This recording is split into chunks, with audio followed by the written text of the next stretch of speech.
आज की इस वीडियो में 1909 के अधिनियमों के पारित होने के रीज़न पर प्रकाश डालेंगे और जानेंगे कि मार्ले मिंटो जो रिफॉर्म है, सुधार है, वो किन कारणों के कारण हुआ। तो चलिए इस वीडियो को बिना स्किप किए पूरा लास्ट तक देखते हैं और जानने का प्रयत्न करते हैं। साथ ही अगर आप नए हैं तो इस चैनल को सब्सक्राइब करके बेल आइकन प्रेस कर ले, ताकि ऐसा ही हिस्ट्री ऑनर्स से रिलेटिव हर एक प्रकार का सॉल्यूशन आपको हमेशा मिलता रहे। तो चलिए बिना देर के इस वीडियो को शुरू करते हैं। जैसा कि आप देख सकते हैं कि भारत के इतिहास में 1909 के मार्ले मिंटो सुधार अधिनियम का एक महत्वपूर्ण स्थान है। जब भारत का संविधान डेवलप हो रहा था, ऐसे समय में 1909 के मार्ले मिंटो सुधार जो है वो काफ़ी इम्पोर्टेंट है।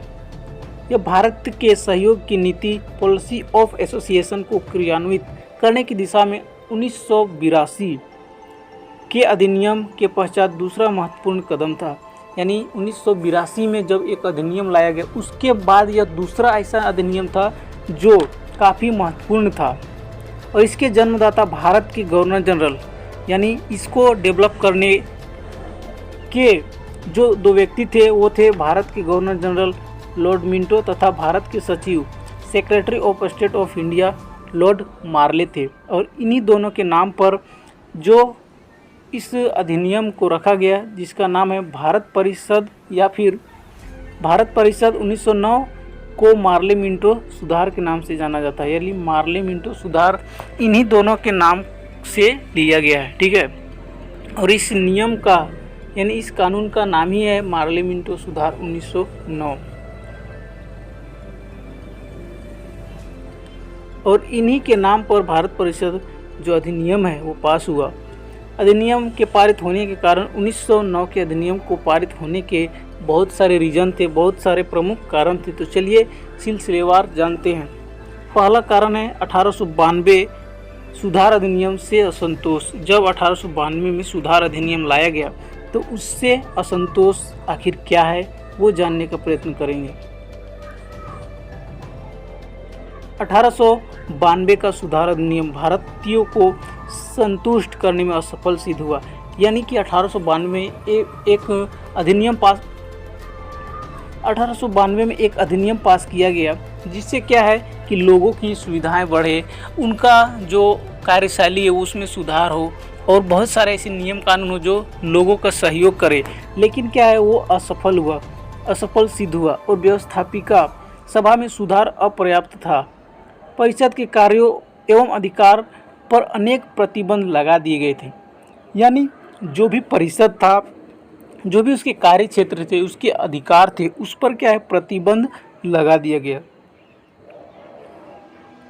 इन त्रुटियों के कारण 1892 के अधिनियम से भारतीयों पर विशेषकर उग्रवादियों को बहुत निराशा हुई। और विशेषकर 1892 का जो ये अधिनियम आया, इससे क्या है तो उग्रवादियों को बहुत निराशा हुई और परिणाम स्वरूप जो कांग्रेस है पुनः सुधार के लिए आंदोलन प्रारंभ कर दिया। और कांग्रेस ने क्या है तो पुनः सुधार के लिए आंदोलन चालू कर दिया, क्योंकि कांग्रेस एक ऐसी पार्टी थी जो भारतीयों के हित के लिए काम करती थी। अगर उनके बीच कोई असंतोष का माहौल उत्पन्न होता था तो वो क्या करते थे तो आंदोलन चालू कर देते थे। और इस प्रकार इस संबंध में ब्रिटिश सरकार के कठोर रुख के कारण देश में राजनीतिक वातावरण अत्यंत अशांत एवं गर्म हो गया। और इस तरह क्या है कि ब्रिटिश सरकार के जो कठोर नियम थे, इसके कारण राजनीतिक जो वातावरण है वो गर्म हो गई। और अंत में इस स्थिति को सामान्य बनाने के लिए सुधार करना आवश्यक हो गया। और ऐसी स्थिति जब उत्पन्न होती है तब उसको सुधारना काफ़ी जरूरी हो जाता है। और आधुनिक भारत का इतिहास में जब हम आधुनिक में आ जाते हैं, मॉडर्न युग में आ जाते हैं, तब क्या नेक्स्ट है प्राकृतिक प्रकोपों का प्रभाव। भारत में जब से ब्रिटिश शासन के विरुद्ध चारों ओर असंतोष फैल गया था, और इस तरह जब भारत में ब्रिटिश शासन का जो विरुद्ध में चारों ओर असंतोष फैल गया था, ऐसी स्थिति में भयंकर अकाल एवं महामारी में आग में घी का काम किया। ऐसे ही भारत में ब्रिटिश शासन के विरुद्ध यहाँ की आम जनता लगी हुई थी, क्योंकि वह जो था वह विरोध में काम करती थी। इसीलिए क्या है कि ऐसे परिस्थिति में भयंकर अकाल भी हुआ और महामारी भी हुआ। और 1896-97 में अकाल काफ़ी व्यापक और भयावह यानी डरावना था। और इसके लिए आयोग के अध्यक्ष फ्रेजर के शब्दों में 1896-97 ईस्वी की ब्रिटिश शासन काल का सर्वाधिक व्यापक और इनमें हजारों लोग मारे गए। ऐसा फ्रेजर का कहना है कि ये जो अकाल एवं महामारी आया इससे काफ़ी ज़्यादा नुकसान हुआ और बहुत सारे लोग मारे गए। और इसी समय बम्बई में भी अनावृष्टि के कारण बहुत बड़ा अकाल पड़ा और इस तरह बम्बई में भी अनावृष्टि के कारण बहुत बड़ा अकाल पड़ा था। और ऐसी विषम परिस्थिति में सरकार का रवैया उपेक्षापूर्ण रहा। और ऐसा कह सकते हैं कि ऐसी जब विकट घटना घटती है तो सरकार को किसानों के साथ, मजदूरों के साथ या फिर भारत के नागरिकों के साथ अच्छा रवैया करना चाहिए, लेकिन वो उपेक्षापूर्ण रहा, उनकी मदद में न किया। उसके द्वारा चलाए गए सहायता कार्य अपर्याप्त था। सरकारी नीति के कारण जनता के दुखों में उल्टे वृद्धि हुई। कह सकते हैं कि जो सहायता कार्य प्रदान कर रहा था सरकार, वो लोगों तक पहुंच नहीं पाता था और उनके जो सुख मिलना चाहिए वो नहीं मिल के दुख दुगुना बढ़ जाता था। और इससे जनता में तीव्र आक्रोश फैल गया और प्लेग कमिश्नर को गोली मार दी गई और जनता इस तरह काफ़ी आक्रोश में आ गए और जो प्लेग कमिश्नर था उसको गोली मार दी गई। और अब आते हैं नेक्स्ट रीजन में कि मॉर्ले मिंटो सुधार जो अधिनियम है उसको लाने के कौन कौन से रीजन थे। तो नेक्स्ट रीजन है कर्जन की प्रतिक्रियावादी नीति। जो लॉर्ड कर्जन है उनकी प्रतिक्रियावादी नीति। पुनिया के शब्दों में लॉर्ड कर्जन का शासनकाल 1898 से 1905। ये मोस्ट इम्पोर्टेंट क्वेश्चन बन सकता है क्योंकि ऑब्जेक्टिव में कहीं से भी क्वेश्चन उठा के पूछता है तो पूछ दे कि लॉर्ड कर्जन का शासनकाल कितना से कितना था, तो 1898 से 1905। देश के राजनीतिक अशांति के विकास में एक महत्वपूर्ण चरण था। मतलब देश के जो विकास होना चाहिए, अशांति जो थी वो यही काल में थी। 1898 से 1905 साम्राज्यवादी और घोर प्रतिक्रियावादी शासन था और उसी की नीति एवं कार्यों ने भारत के राजनीतिक वातावरण को एकदम अशांत कर दिया। और ये जो काल था 1898 से 1905, ये साम्राज्यवादी और घोर प्रतिक्रियावादी नीति के कारण यहाँ की जो कार्य है वो एकदम अशांत हुआ। उसके समय में कलकत्ता अधिनियम, भारतीय विश्वविद्यालय अधिनियम आदि पास हुए और उसी के समय में भारतीय विश्वविद्यालय अधिनियम और कलकत्ता अधिनियम पास हुआ, जिससे उनमें राष्ट्रवादी की भावना को कुचल दिया और जो राष्ट्रवादी भावना थी उसको कुचल दिया। और 1904 में उसका बजट भाषण, 1905 में दीक्षांत भाषण तथा 1905 में बंगाल विभाजन ने भारतीयों में असंतोष को चरम सीमा पर पहुंचा दिया और चारों ओर क्रांति की ज्वाला सुलगने लगी। कहने का तात्पर्य है कि जो लॉर्ड कर्जन है वो भारत के विरोध काम करना चालू किया और उनके भड़काऊ भाषण ने यहाँ की आम जनता को असंतोष की जो चरम सीमा है वो उच्चतर बढ़ने लगा, जिससे क्या है कि यहाँ के लोगों में क्रांति की ज्वाला सुलगने लगी। तो नेक्स्ट रीजन है विदेशी घटनाओं का प्रभाव। नेक्स्ट रीजन क्या है, तो विदेशी घटनाओं का प्रभाव।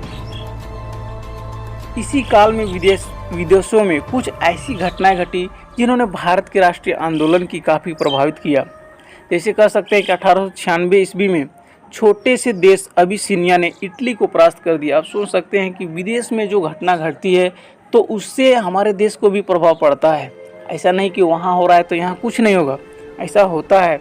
और 1095 ईस्वी में जापान ने विशाल रूस को धूल चटा दिया। आप सोच सकते हैं कि इतने बड़े देश रूस को जापान ने हरा दिया। और इन घटनाओं ने यूरोपियनों की सर्वोच्चता और अजेयता का भंडा फोड़ किया और उस मिथक का अंत कर दिया। और इन घटनाओं ने भारतीय नवयुवकों को काफ़ी प्रेरित किया और इन घटनाओं से भारत के जो युवा थे वो काफ़ी प्रेरित हुए कि छोटे देश जब बड़े देश को हरा सकता है तो हम क्यों नहीं। और ऐसे में उनके अंदर काफ़ी उत्तेजना जागृत हुआ और वे संपूर्ण एशिया नव जागरण आया और भारतीय नवयुवकों में आत्मसम्मान एवं आत्मविश्वास की भाव जगी और वे भी अपनी मातृभूमि एवं परतंत्र की बेड़ियों से मुक्त कराने के लिए व्यग्र हो उठे। यानी जब उन्होंने विदेश के जब आवाज़ सुनी कि एक छोटा सा देश अबिसिनिया जब इटली को हरा सकता है, और इस तरह का जब बात उन्होंने सुना तब उनके मन में काफ़ी जागृत हुआ, और वो भी मातृभूमि के लिए और जो उनके अंदर बेड़ियों से जकड़ा हुआ था उसको मुक्त करने के लिए उन्होंने व्यग्र उठा। और नेक्स्ट रीजन है प्रेस का प्रचार। प्रेस का प्रचार भारत में राष्ट्रीयता के जन्म एवं विकास में प्रेस की भूमिका सबसे महत्वपूर्ण कारगर रही है। यानी भारत की जो राष्ट्रीय आंदोलन है उसको जन्म देने में प्रेस की काफ़ी भूमिका है, जिसमें केसरी, कल, वायधव, प्रत्योद, न्यू इंडिया, वंदे मातरम, युगांतर आदि पत्रों ने अंग्रेजों के शोषण एवं ब्रिटिश सरकार की नीतियों का पर्दाफाश किया। यानी ये जो न्यूज़पेपर है, प्रेस कह सकते हैं, जिनके माध्यम से जो ब्रिटिश शासन की जो शोषण नीति होती थी एवं उनकी जो शोषणकारी था उसको पर्दाफाश करने के लिए ये जो प्रेस है इन्होंने काम किया है, तथा इसके कारनामे यानी काले कारनामे की जानकारी लोगों को दी, जिसने अंग्रेजों के विरुद्ध लोगों में आक्रोश का संचार फैलाया। यानी जो भी अंग्रेज अपना काले कारनामे करते थे या लोगों को जो भी नॉलेज नहीं होता था वह प्रेस काम करती थी और लोगों को जानकारी देती थी, और जिसके कारण इनमें एकजुटता आया। बाल गंगाधर तिलक, विपिन चंद्र पाल और लाला लाजपत राय जैसे उग्रवादी नेताओं ने देश का भ्रमण कर भारतीयों में राष्ट्रीयता का संदेश पहुंचाया तथा उन्हें अंग्रेजों की अन्यायपूर्ण नीति के प्रति सचेत बनाया। यानी ये जो नेता है बाल गंगाधर तिलक, विपिन चंद्र पाल और लाला लाजपत राय, ऐसे उग्रवादी नेताओं ने देश में घूमा और देखा कि हमारे देश के अंदर क्या चल रहा है, और उन्होंने हर एक लोगों में राष्ट्रीयता का जो संदेश है वो पहुंचाया कि हम जब तक नहीं लड़ेंगे अंग्रेज़ों के खिलाफ तब तक हमें और भी शोषण किया जाएगा। और इसीलिए उन्होंने लोगों में जागृति निर्माण की, और तब जाकर राष्ट्रीय आंदोलन के लिए लोगों के जीवन में तड़प खड़ा हुई। नेक्स्ट रीजन है आतंकवादी प्रकोप। नेक्स्ट रीजन क्या है? तो आतंकवादी प्रकोप।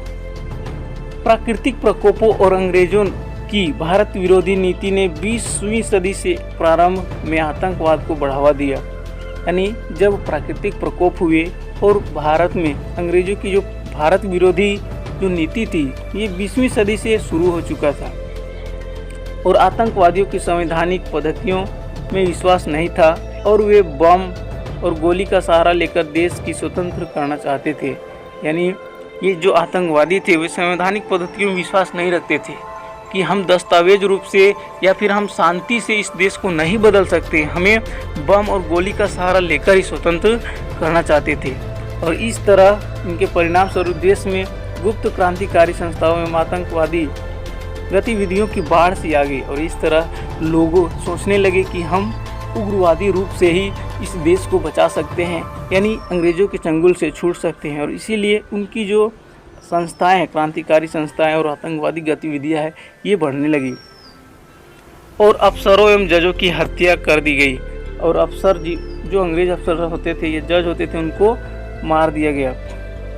और ऐसे 26 पर काबू और सुधार की जो कांग्रेस की मांग थी, यानी 1905 में एक बनारस में अधिवेशन हुआ जिसमें से गोखले की अध्यक्षता में कांग्रेस में बंग भंग का विरोध किया गया। और जब 1905 में बनारस में एक अधिवेशन चलाया गया तो उसमें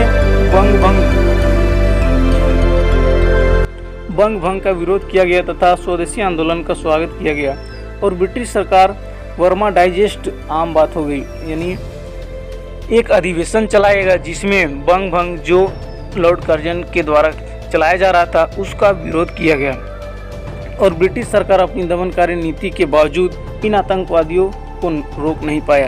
यानी जो ब्रिटिश सरकार है वो अपना नियम चालू ही रखा, लेकिन फिर भी क्या है कि इन आतंकवादियों को उन्होंने रोक नहीं पाया, और अतः भारतीयों को आतंकवाद से मोड़ने के लिए सुधार आवश्यक था। और इसलिए कि भारत में इतने आतंकवाद बढ़ चुके थे कि इनको सुधार की आवश्यक थी, और इसीलिए औपनिवेशिक स्वशासन की मांग की। और गोखले ने स्वयं भारत के सचिव लॉर्ड मार्ले यानी जो लॉर्ड थे उनसे भेंट की और आवश्यकता पर बल दिया, और मार्ले ने औपनिवेशिक स्वशासन की मांग को नहीं माना तथा इसे चांद पाने की इच्छा बतलाया, किंतु उसने न्यायोचित सुधार का वचन दिया।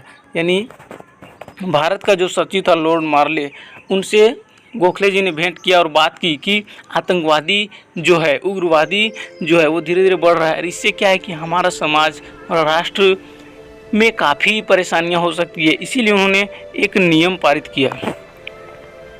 नेक्स्ट रीजन है सांप्रदायिकता को जन्म।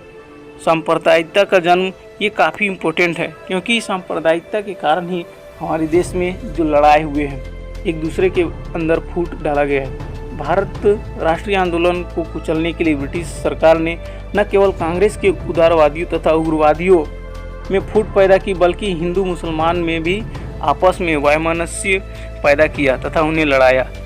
हम पहले ही कह चुके हैं कि सांप्रदायिकता का जन्म जब होता है तो हम एक दूसरे के अंदर लड़ने का प्रयत्न करते हैं। हिंदू मुसलमान आपस में लड़ने लगे और लड़ाया गया। लॉर्ड ने मुसलमानों को पृथक प्रतिनिधित्व की मांग करने के लिए प्रोत्साहित किया और लीग की स्थापना की, और इस तरह लॉर्ड कर्जन जो है वो मुसलमानों को एक प्रतिनिधित्व की मांग करने के लिए प्रोत्साहन दिया कि आप एक ऐसे समाज की मांग करो जिससे आप अलग हो सकते हो, और उसने लीग की स्थापना की, मुस्लिम लीग की स्थापना कर दिया। और इसने पृथक प्रतिनिधित्व तथा पृथक निर्वाचन यानी पृथक प्रतिनिधित्व यानी क्या कि आपको एक ऐसे परिषद की जरूरी है, निर्वाचन की जरूरी है कि आप निर्वाचन कर सकते हैं, ऐसी मंडल की उन्होंने मांग की।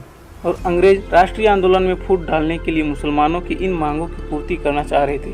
और जब लॉर्ड कर्जन ने क्या किया कि मुसलमानों को उकसाया कि आप एक ऐसे समाज की मांग करो जिससे आप एक यूनिटी में रह सकते हो, और इस तरह उनको उकसाया। और फिर क्या है तो उसके उकसाने के बाद उन्होंने राष्ट्रीय आंदोलन में फूट डालने का प्रयास किया और उनकी मांगों को वह देना चाह रहे थे, और अतः सुधार कानून पास करना अति आवश्यक था। और इसीलिए भारत में सुधार कानून पास करना अति आवश्यक था, और इसीलिए 1909 का जो मार्ले मिंटो सुधार है वो लाया गया। नेक्स्ट रीजन है ब्रिटेन में उदारवादी दल की विजय। ब्रिटेन में उदारवादी दल की विजय। दिसंबर 1095 में इंग्लैंड में उदारवादी दल का मंत्रिमंडल बना, यानी उदारवादी दल का मंत्रिमंडल बना। मार्ले जो भारतीय था लेकिन उनकी समस्याओं के प्रति सहानुभूति रखता था। हालांकि मार्ले भारतीय था, लेकिन क्या है कि इंग्लैंड के लोगों की बातों की वह सहानुभूति रखता था और भारत सचिव बना। गवर्नर जनरल लॉर्ड मिंटो भी समान विचारधारा का था, यानी लॉर्ड मिंटो और लॉर्ड जो मार्ले था वे दोनों का विचार समान था, जिसके कारण उदारवादी दल के संवैधानिक सुधार की नीति को अपनाया और इस संबंध में लॉर्ड मिंटो को कदम उठाने के लिए कहा। यानी लॉर्ड मार्ले और लॉर्ड मिंटो इन दोनों का जो विचार है वो समान था, जिसके कारण इस संबंध में लॉर्ड मिंटो को कदम उठाने के लिए कहा। और लॉर्ड मिंटो ने कार्यपालिका परिषद समिति का संगठन कर सुधार संबंधी प्रस्ताव को पारित किया। इस तरह कह सकते हैं कि इन दोनों ने मिलकर, भारत का सचिव मार्ले और जो मिंटो है, इन दोनों ने मिलकर एक विचार व्यक्त किया और उनका जो विचार है वो सेम था। इसीलिए उन्होंने मिलकर एक कार्यपालिका परिषद का समिति का संगठन किया और सुधार संबंधी प्रस्ताव को प्रारूप को तैयार करने के लिए कहा। और इसके प्रस्तावों के आधार पर 1908 में ब्रिटिश संसद में एक विधेयक पेश किया गया और 1909 में यह विधेयक भारतीय परिषद अधिनियम 1909 मार्ले मिंटो सुधार के रूप में पास किया गया। और इस तरह कह सकते हैं कि जो नियम है, इस प्रस्ताव को पारित किया गया और ब्रिटिश संसद में एक विधेयक पेश किया गया और 1909 ये जो विधेयक है भारतीय परिषद अधिनियम, इसको भारतीय परिषद अधिनियम 1909 मार्ले मिंटो सुधार के नाम से जाना जाता है और उसको पास किया गया। तो यही था रीजन कि आखिर 1909 में भारतीय परिषद अधिनियम यानी मार्ले मिंटो सुधार क्यों लाया गया, उसका रीजन क्या था। तो इन्हीं कारणों के कारण ये लाया गया। ये वीडियो कैसा लगा कमेंट बॉक्स में ज़रूर बताएं। अगर ये वीडियो आपको अच्छा लगा तो अपने दोस्तों के साथ शेयर करें, इस वीडियो को लाइक करना जरूर।